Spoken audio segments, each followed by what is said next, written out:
como você está? Tudo bem? Espero que sim! Meu nome é Léo Machado, sou pedagogo, psicólogo e folclorista amador, apreciador do conhecimento dos povos originários e defensor do folclore e cultura nacional. Então já sabe, se você achar relevante o conteúdo que esse educador traz aqui, ajuda a engajar compartilhando esse vídeo nas suas redes sociais para que ele possa alcançar mais pessoas. Combinado? E é claro, já vai se inscrevendo no canal, clicando no sininho para ativar as notificações e ficar por dentro de tudo de novo que aparece por aqui.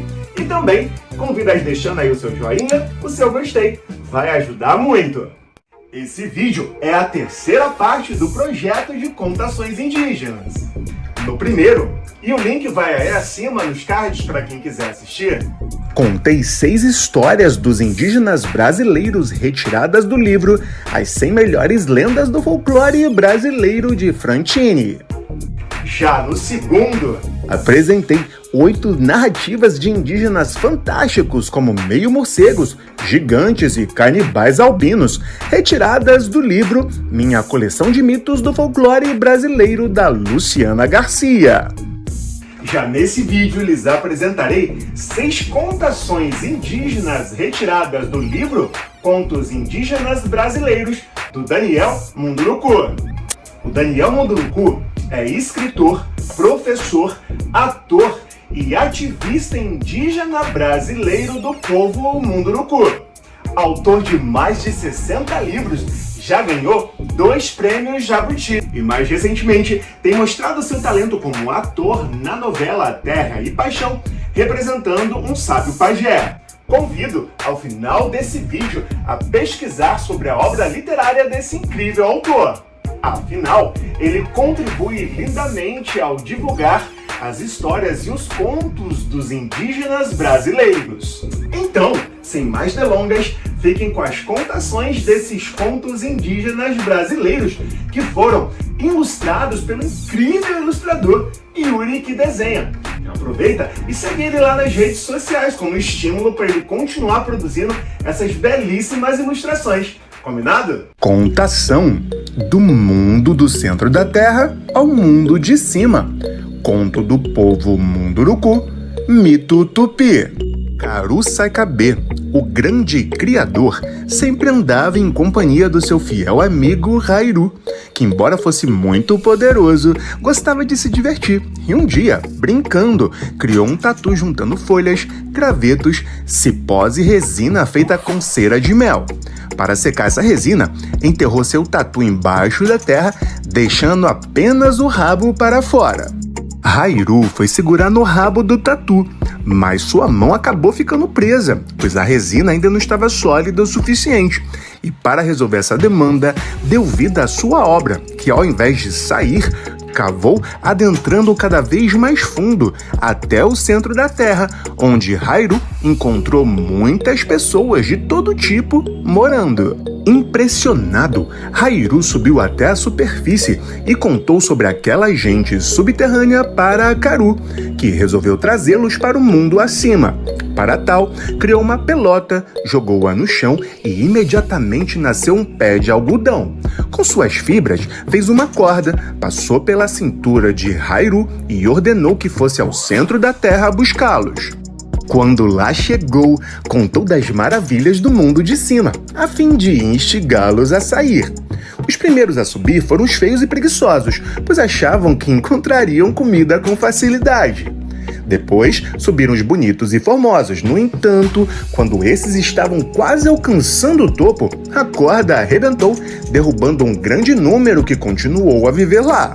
Como eram muitos, Karu Saikabe quis diferenciá-los para que uns fossem do povo Munduruku, outros Mura, Maué, Panamá, Caipó e assim por diante.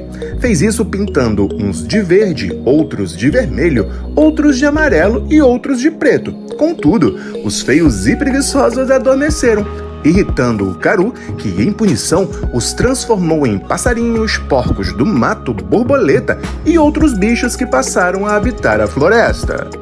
E quais foram as inspirações do ilustrador para fazer essas artes? Os deuses, eles provavelmente tinham seus adornos, tinham seus enfeites, E aí as pessoas começaram a copiar os deuses. A gente foi atrás de adornos naturais e começamos a colocar isso nos deuses de uma maneira não tão artesanal, de uma maneira divina. Tacamos ouro em todo lugar porque eles são deuses. Contação: A Pele Nova da Mulher Velha.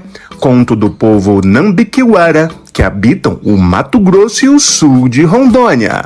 Em tempos muito antigos, havia uma mulher muito velha que especulavam ter mais de 165 anos de idade. Por ser demasiadamente idosa, todo mundo havia se afastado dela. Desse modo, vivia sozinha em uma casa construída pela força de seus próprios braços. Um dia, a mulher dormiu em sua siksu, ou seja, casa, e teve um sonho que a encheu de alegria e vontade de viver. Sonhou que havia voltado a ser nova e, em seu sonho, estava lindíssima, toda enfeitada com colares, pulseiras e brincos, pintada com as cores do urucum e do jenipapo. Porém, entristecida, não encontrava penas para fazer um cocá e, assim, ornar ainda mais a sua beleza. Quando acordou, achou que o sonho era uma mensagem que havia recebido do mundo dos espíritos e que verdadeiramente poderia voltar a virar moça, mas precisava resolver o problema das penas. Pediu então para que um rapaz fosse encontrar as de um tucano. Como o moço tinha receio da idosa, não quis contrariá-la. Ao ter sucesso e entregar as penas, deixou a senhora maravilhada, a qual fez um monte de enfeites, pintou-se e foi banhar no rio. Quando saiu dali, tirou sua pele velha, como se fosse roupa, pendurando-a no galho de uma árvore. Voltou até apenas 14 anos de idade. Estava nova e muito bonita de novo. Umas crianças que passavam viram aquela estranha peça pendurada e não tiveram dúvida. Flecharam e riram a valer. Fizeram tanto furo na pele que quase nada sobrou, deixando a velha remoçada muito irada, pois agora teria que vestir a pele de velha esburacada e assim não teria mais chance de permanecer jovem. Jogou-lhes então uma maldição, dizendo que iriam ficar velhinhos, assim como ela, que iriam morrer. E assim aconteceu. A mulher, sem mais chance de permanecer jovem, vestiu a pele toda furada e também ela morreu. Todos fugiram. Apenas uma cobra ficou ao seu lado tomando conta do corpo idoso, que por seu gesto bondoso recebeu o dom de mudar de pele sempre que as estações do ano mudam. E quais foram as inspirações do ilustrador para fazer essas artes? A referência aqui foram aquelas animações, né, que a gente cresceu assistindo, animações da Disney. Uma história dessa tão diferente, com eventos tão únicos, eu imaginei que uma temática, uma pegada mais de animação faria mais sentido, então eu tentei incorporar isso nesse projeto. Contação: Por que o sol anda tão devagar? Conto do povo Carajá, que habitam Mato Grosso e Tocantins. No início dos tempos, a Terra era um lugar muito frio e escuro, pois não havia TUU, o Sol, Lua ou estrelas para trazer claridade. Por esse motivo, os Carajá precisavam manter um pequeno braseiro aceso dentro de casa, o que era trabalhoso, pois demandava a saída dos homens para buscar lenha na tenebrosa friagem, eliciando indisposição. Cananchiuê, reconhecido herói do povo Carajá, era instigado pelo sogro a ir arranjar luz para todos, mas a preguiça o dominava e nem lenha ele se esforçava para apanhar, deixando o encargo com sua esposa.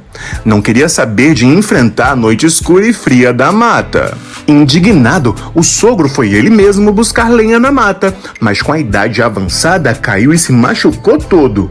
Em sua dor, berrou por Cananchiuê, mas o herói preguiçoso continuou deitado. Então, solidários animais da floresta se uniram ao ancião e cantaram em uníssono. Cananchiuê parece mulher, fica o dia todo sem nada a fazer, vá buscar luz, faça acontecer. Irritado com tamanha cobrança, Cananchiuê lançou-se ao mundo atrás da luz, mas de cabeça quente nada levou, nenhuma arma sequer. como poderia enfrentar Teu, o Sol, de mãos vazias? Ou então Randô, a Lua, que é esperta e cheia de fases? Ou ainda Tahriná, a estrela vespertina, que é valente, ligeira, pisca e se esconde? Sua maior arma, pensou, era a esperteza. Muito andou a procurar, até descobrir que o Sol, a Lua e as estrelas estavam lá em cima, muito bem guardados pelo Ran-Ran-Ressá, urubu-rei. Soube então que este era o seu oponente. Para a peleja, simulou sua morte por um bom tempo, atraindo a atenção de moscas, urubus e do próprio rei. Ran-Ran-Ressá sobrevoou o herói desconfiado, mas resolveu pousar a fim de banquetear-se, e nesse momento, rápido como um raio, Cananchue o capturou.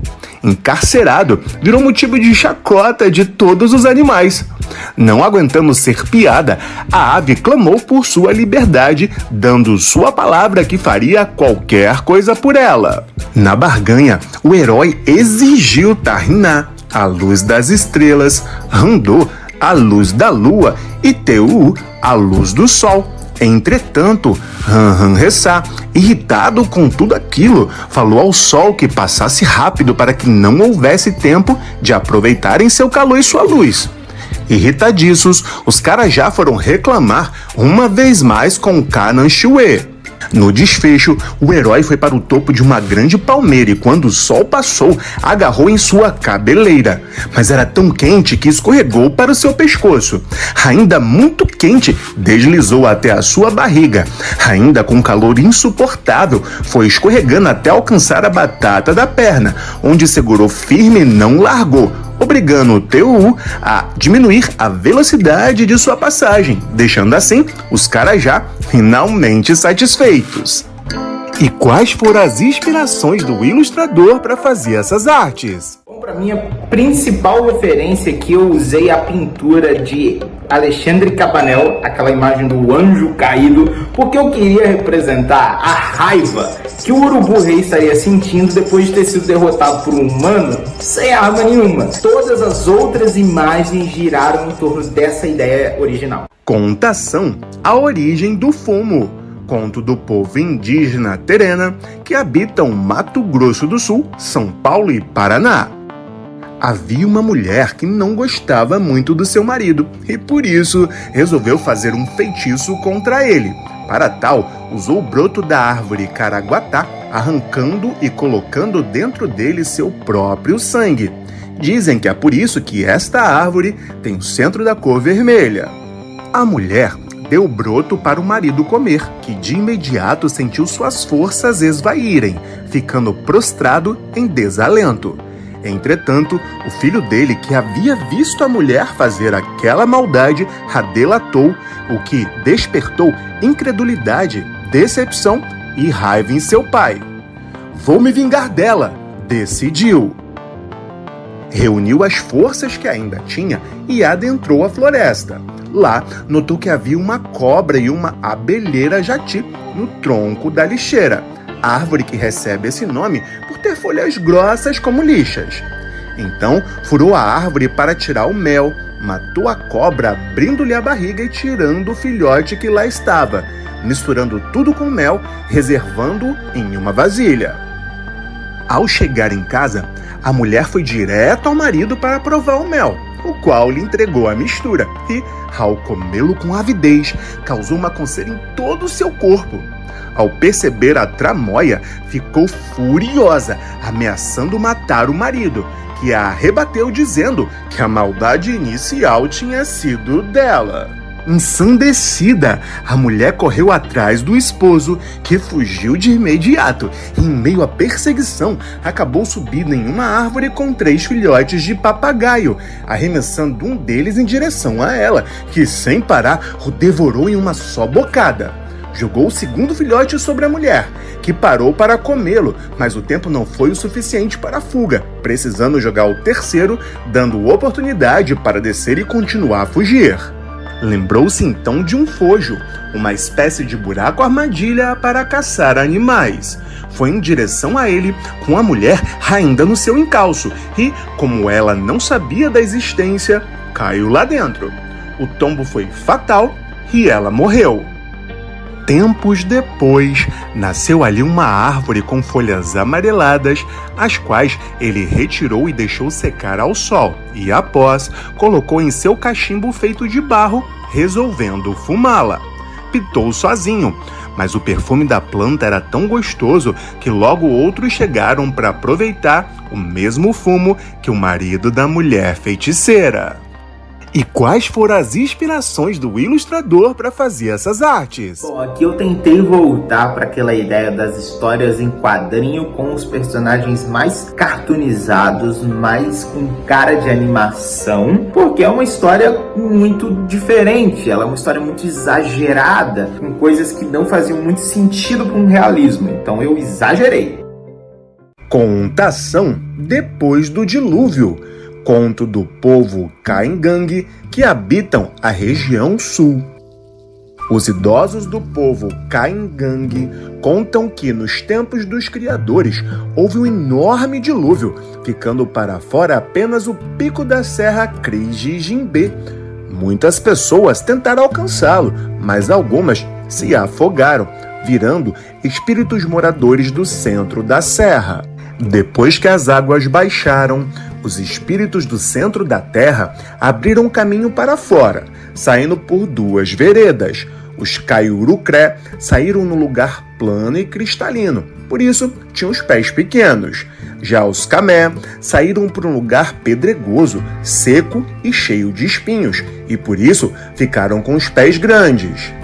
Com dificuldade, os dois grupos foram convivendo, até que os Camé resolveram abandonar a serra e, ao fazê-lo, atearam fogo no mato para que daquele lugar maldito sobrasse apenas carvão e cinzas. Após o ocorrido, os Caiurucré, com o carvão, desenharam jaguares, os quais ordenaram sair pelo mundo comendo carne de gente de caça, e estes obedeceram sem pestanejar.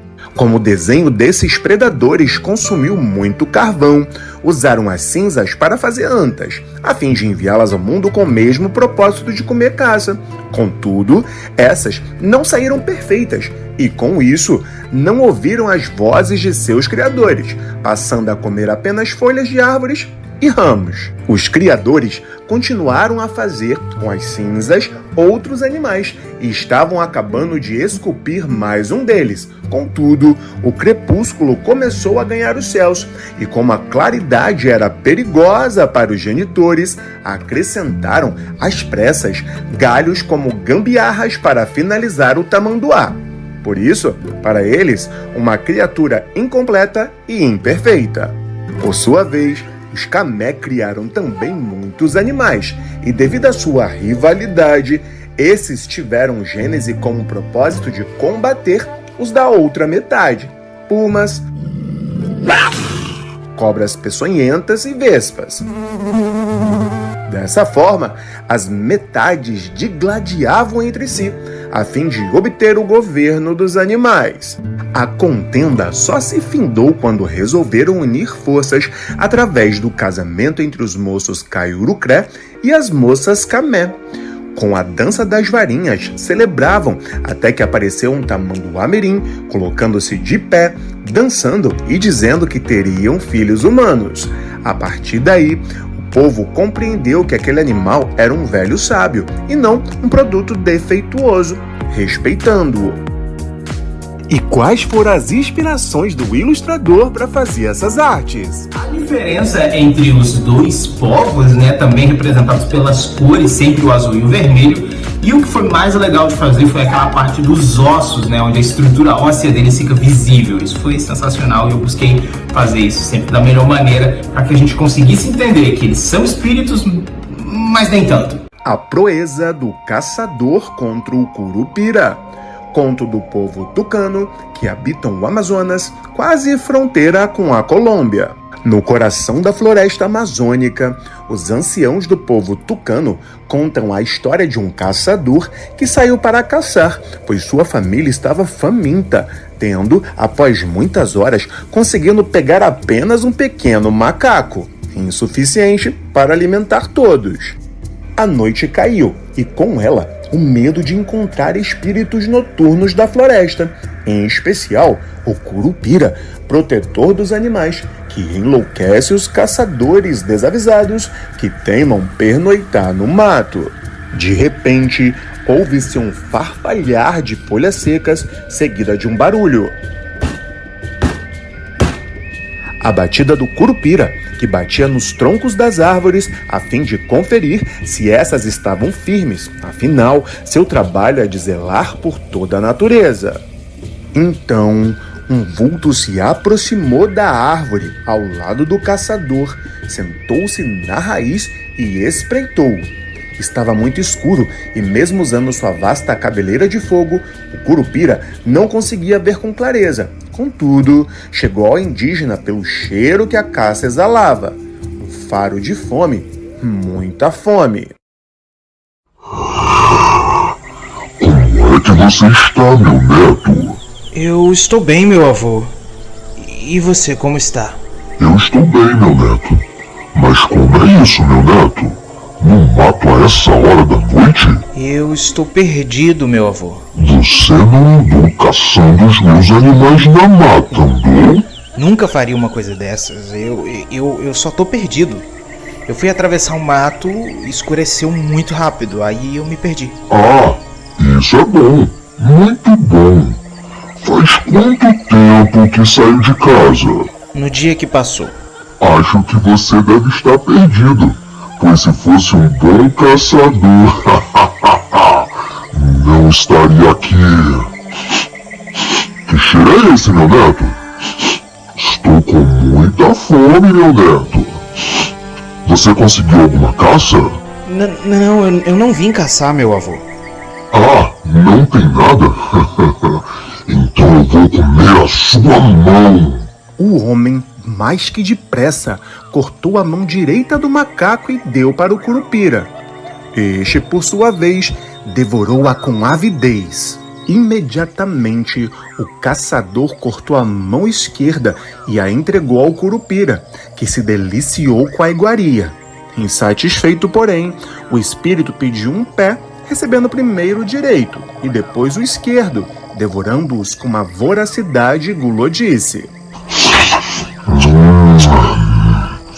Está tudo delicioso, meu neto.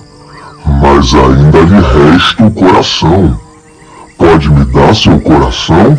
O caçador, extraindo o coração do macaco, o entregou ao curupira, que, satisfeito e com sono, falou que tudo que o caçador quisesse, ele daria. E, astuto, o homem disse: Eu quero o coração do meu avô.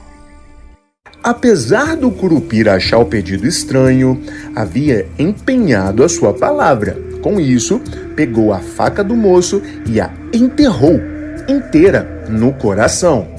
Foi morte instantânea. Passado um tempo, achando ter azar em suas caçadas por ter uma flecha fraca, o homem voltou até a ossada do curupira a fim de fazer pontas dos dardos com seus ossos. Mas, quando foi pegá-los, sobressaltou-se.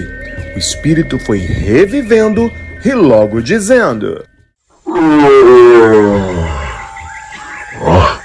Que sono comprido eu tive, meu neto. E você ficou ao meu lado esse tempo todo, cuidando da minha ossada e vigiando meu sono? É muito bom ter um neto assim. Vamos lá, peço o que desejar. Eu preciso dar comida para os meus filhos, mas a minha flecha é muito fraca. Se é assim, meu neto, vou dar-lhe uma flecha que nunca erra o alvo, tampouco se quebra. Uma flecha única, não havendo outra igual. Mas cuidado, não revele a ninguém quem a fez, pois é uma flecha sagrada, de uso exclusivo. Se outra pessoa usar, será transformada em uma serpente peçonhenta. Depois desse dia, o caçador não passou mais fome. Todos os dias voltava da caçada com as mãos repletas de animais de todos os tamanhos, o que causou inveja em alguns, inclusive em 2 meninos, que resolveram segui-lo, roubando a flecha sem que este percebesse. Um dos curumim, Almejando ser um reconhecido caçador, atirou a flecha espiritual em um pássaro, mas de imediato se transformou em uma enorme cobra surucucu, picando e matando seu amigo. No encalço de ambos, buscando por sua flecha furtada, o caçador os encontrou e o peso da culpa o atingiu em cheio, ficando, a partir daí, muito triste e sem vontade de viver.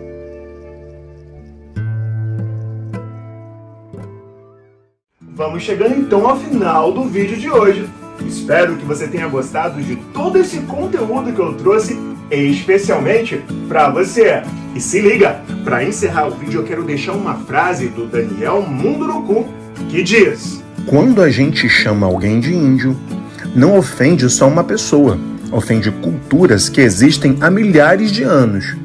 Esse olhar linear empobrece nossa experiência de humanidade.